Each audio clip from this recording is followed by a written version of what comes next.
जय माँ इंद्राक्षी, जय अम्बे। इंद्राक्षी धाम में दर्शकों आप सभी का हम हार्दिक स्वागत करते हैं। आज के दिन जिन जातकों का जन्म दिवस है, मैरिज एनिवर्सरी है, उन सभी को हमारी तरफ से बहुत बहुत शुभकामनाएं। आज विशेष प्रकार का भगवान शिव का पूजन है और इस पूजन से आप लोग सभी जुड़ने का प्रयास करना। अभी 1-2 घंटे बीच में बाकी हैं, उसके बाद हम लाइव आपके साथ जुड़ेंगे। आज का ये कार्यक्रम लाइव रहेगा। देश विदेश में आप कहीं भी रहते हैं, इस लाइव पूजन का आनंद ले सकते हैं। आप स्वयं भी इस पूजन को करने का प्रयास करना और आपके जो मित्र हों, सहयोगी हों, जानकार हों, कम से कम वो पूजन भी ना कर सकें तो इस पूजन को देख तो लें कि कैसे भारतीय संस्कृति में विशेष प्रकार के यज्ञ अनुष्ठान, पूजन, धार्मिक पूजन किए जाते हैं। और ये तो बड़ा व्यंगम पूजन होता है। इस पूजन में करीब इस पूजन में 200 से भी ऊपर जोड़े बैठेंगे और वो पूजन करेंगे और ऊपर से आप लोग भी घर में बैठ कर के पूजन करना। 10 बजे ये पूजन प्रारंभ हो जाएगा, 2 से ढाई बजे तक रहेगा। लेकिन भाई टेक्निकल चीज़ें हैं, वो हमारे हाथ में नहीं होती, इतने हम उस चीज़ों के खिलाड़ी नहीं हैं, तो थोड़ा बहुत विलम्ब ऊपर नीचे हो जाता है। लास्ट टाइम जैसे थोड़ी सी दिक्कत रही, लेकिन फिर महादेव की कृपा रही। और जब आरती हो जाए करे ना, जो लाइव हमें सुनते हैं, देखते हैं, आरती हो जाए, क्षमा प्रार्थना हो जाए, उसके बाद आप फ्री हो जाते हैं। ठीक है, आप ये ना समझे करें अब इसके बाद क्या होगा। आरती हो गई, आपका पूजन समापन हो गया, फिर आप अपना मोबाइल बंद कर दीजिए।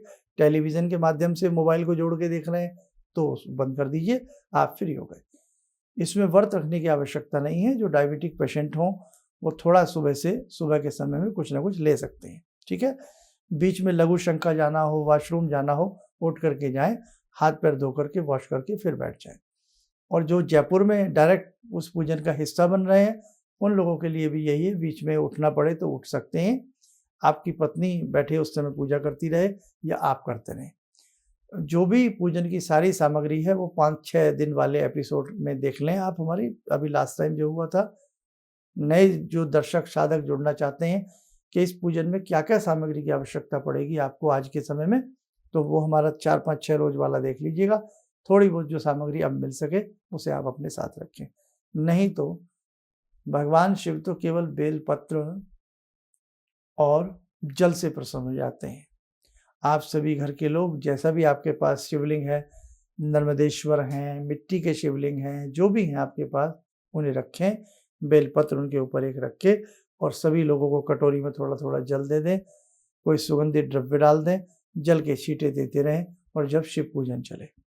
बाकी लौंग, इलायची, पान, सुपारी, प्रसाद, फल, घी, दूध, शक्कर, जैसे जैसे हम उसमें बताएंगे आप लोग चढ़ाते चलना। और यदि आपके पास नर्मदेश्वर आदि हैं तो अभी थोड़ी देर उनको श्रृंगार के साथ रहने देना, बाद में फिर उनको उठा करके मिला धुला करके अपनी पूजा के दरबार में या कहीं भी जहाँ आप रखते हैं रख लेना। मिट्टी के यदि नर्मदेश्वर आपने आज बनाए हैं तो मिट्टी के नर्मदेश्वर, जो मिट्टी के आपने पार्थिव शिवलिंग बनाए हैं, वो मिट्टी के जो पार्थिव शिवलिंग होते हैं वो सूर्य छिपने से पहले या तो जल प्रवाह या फिर किसी बड़े बर्तन में घोल दें, उसे पानी में के साथ मिट्टी मेल्ट हो जाती है, गमले आदि में डाल सकते हैं। सुबह के समय भी डाल सकते हैं, अगले दिन, ऐसी कोई बात नहीं। अब देखो, आज का ये पूजन बहुत विशेष है। तन्मयता के साथ जुड़ना, मन से जुड़ना, और हमने कल भी बताया था कि जितना इस प्रकार के आध्यात्मिक पूजन से आप लोग जुड़ेंगे उतनी ही आपके जीवन में सफलताएं आपको प्राप्त होंगी।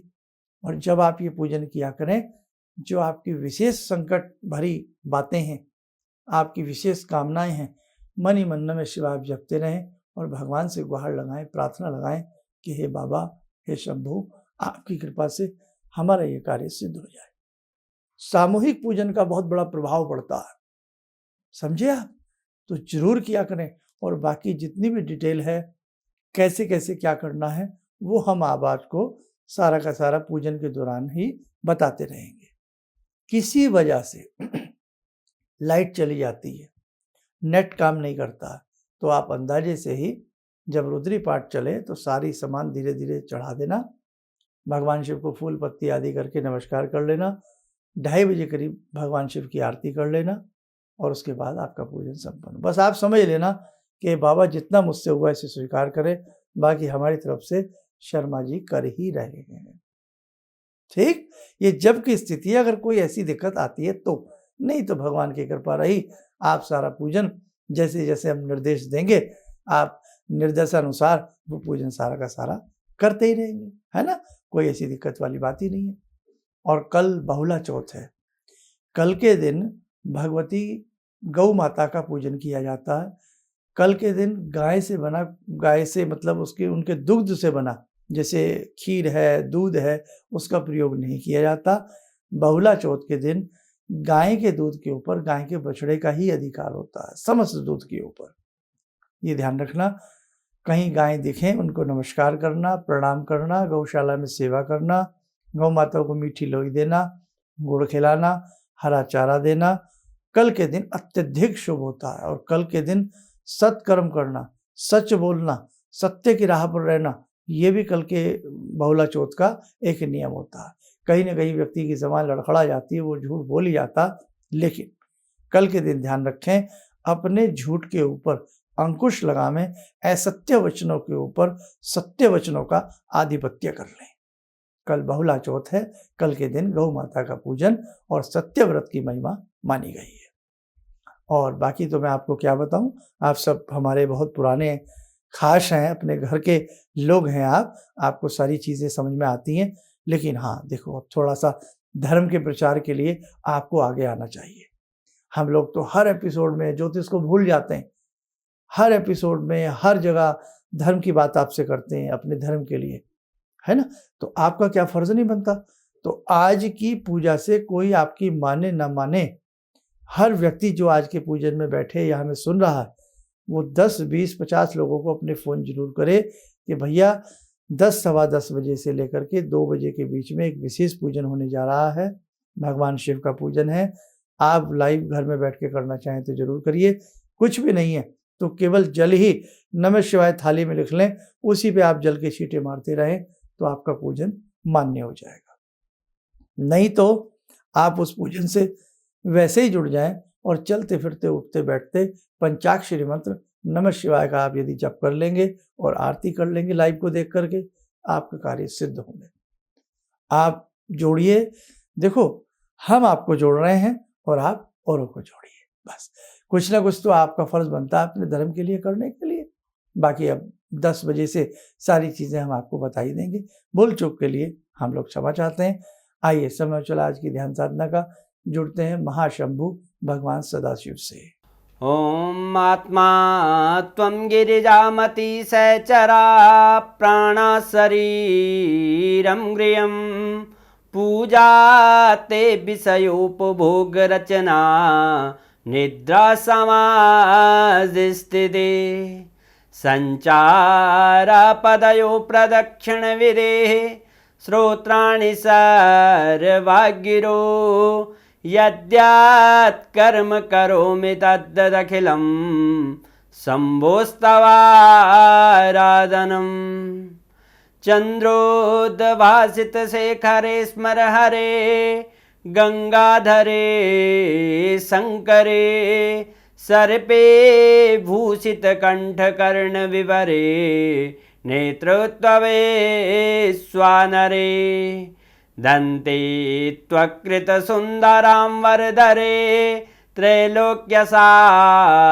हरे मोक्षार्तिं कुरु चित्तवृत्त्यमचलं मन्येस्तु किं कर्म वे वन्दे देव उमापतिं सुरगुरुं वन्दे जगत्कारणं वन्दे पन्नगभूषणं मृगधरं वन्दे पशूनां पतिं वन्दे सूर्यशशाङ्कवह्निनयनां वन्दे मुकुन्दप्रियं वन्दे भक्तजनश्रयं च वरदां वन्दे शिवं शङ्करम् ॐ कर्पूरगौरं करुणावतारं संसारसारं भुजगेन्द्रहारं सदा वसन्तं हृदयारविन्दे भवं भवानी सहितं नमामि भवं भवानी सहितं नमामि। कवच बना लें, ध्यान करें। हे शंभु, सभी के ऊपर अपना वरद आशीर्वाद बनाना, आज कृपा करना, सभी की पूजा अच्छे से आपकी कृपा से हो जाए।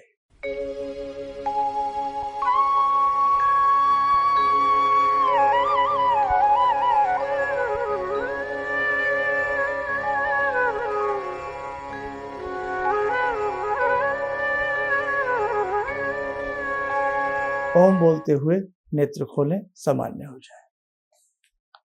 अब बहुत शहरों से डिमांड आ रही है कि शर्मा जी इस प्रकार का विशेष पूजन आप हमारे शहर में करिए। जैसे लास्ट टाइम मैं जयपुर में था तो कुछ मुंबई से मेरे साथ ऐसी बात आई, कुछ गुजरात के शहरों से आई, मध्य प्रदेश के शहरों से आई, तो बहुत जगह से इस प्रकार के पूजन कराने के लोग इच्छुक हैं, तो उनका भी ध्यान रखा जाएगा। और ऐसे ही होता है रुद्रा अभिषेक में भगवती का अभिषेक, दुर्गा अभिषेक, तो दुर्गा अभिषेक की भी श्रृंखला आगे आगे चलेगी और उसकी समस्त जानकारी मैं आपको बता दूंगा कैसे कैसे होती है। अगला पूजन हम प्रयास करेंगे कि आपके दिल्ली में रहे, ताकि जो उसमें आना चाहते हैं सभी बढ़ चढ़ करके भाग लें। बस आज के पूजन की तैयारी करिएगा। सदा शिव शंभू की कृपा आप सबके ऊपर बरसे। इन्हीं शब्दों के साथ हम अपनी वाणी को विराम देते हैं। ओम नमः शिवाय। जी, मेरा नाम रवि कुमार सिंह है। मैं छत्तीसगढ़ रायपुर से हूँ। मैं गुरु दीक्षा भी लिया हूँ। इनके बताए मार्ग पर चलने की प्रयास तो पहले से भी कर रहा हूँ और आगे भी करता रहूँगा। और मेरा लोगों से यही कहना है कि इनके बताए मार्ग पर चलें। ऐसा इसलिए कि सच के मार्ग पर चलने वाले बहुत कम लोग मिलते हैं। ये सिर्फ कहते हैं भगवान से जुड़ो और साधना करो, और भगवान से बड़ी शक्ति तो कोई नहीं। गुरु, गुरु के बाद भगवान, गुरु, माता पिता और भगवान, ये तीन चीज़ को अगर हम लोग अपना लें अपने जीवन में तो फिर नहीं लगता है कि हमें किसी की ज़रूरत पड़े। हमारे लिए तो बस अब जो भी हैं सो गुरुजी ही हैं। किसी भी समस्या के समाधान के लिए मिले प्रसिद्ध हस्तरेखा एवं वास्तु विशेषज्ञ प्रोफेसर धर्मेंद्र शर्मा जी से।